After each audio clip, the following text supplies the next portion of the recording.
ready. I'm a fucking wizard. So let's talk about it.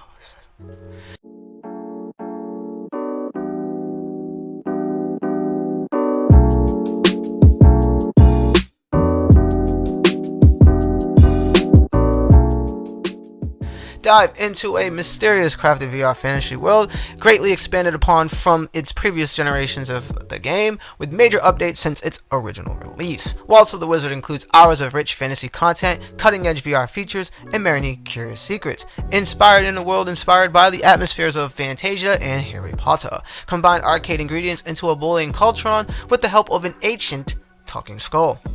Unleash the spells in a fairly interactive manner with this mysterious world, using even voice command interactions to wield magic. Talk to characters or team up with friends in a local co-op on screen with the DualSense controller.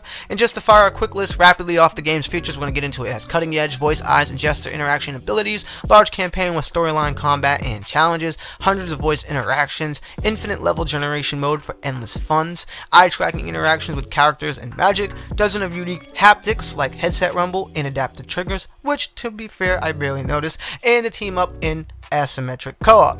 Now with all the facts out of the way, let's get into the real reason why you clicked on this video from overall thoughts, impression, and review, and it goes as follows.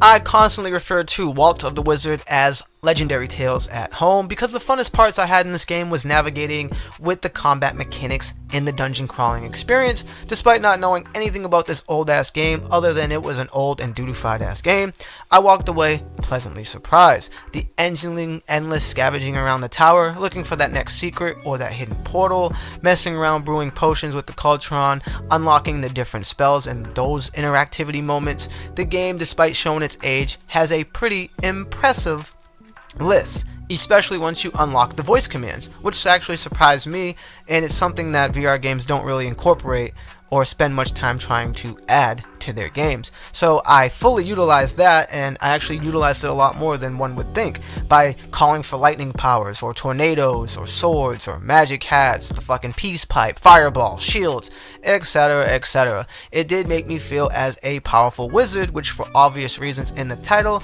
I believe that was the dev's goal.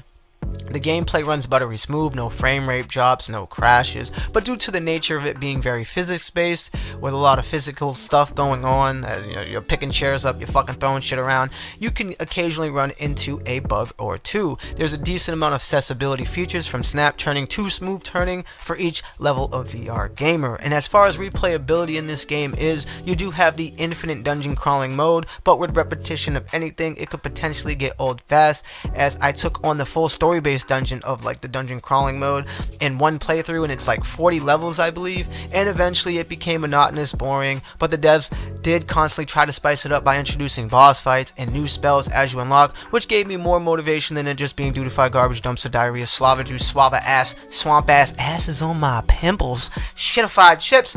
But it kept me going, and it did have a fun experience. And I feel like if you don't do what I did, which was play through it all at once, and you space it out, you're going to probably have much more of a funner time than going kamikaze out the wazoo. And for the ones that do clear of the collectibles, there is a very easy platinum trophy, so if you care about that, that is there. And unfortunately, I didn't try the co-op mode, as Junior wasn't as interested in this game as previous titles, so I really can't comment on that feature.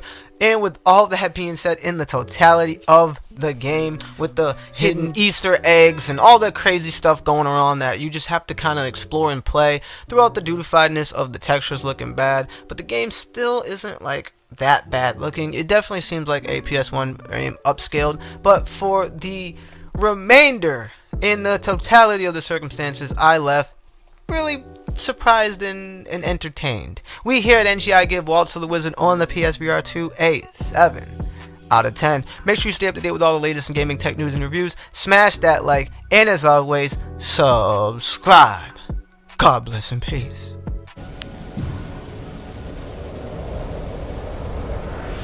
What the hell is it? Oh well. Oh. Easy.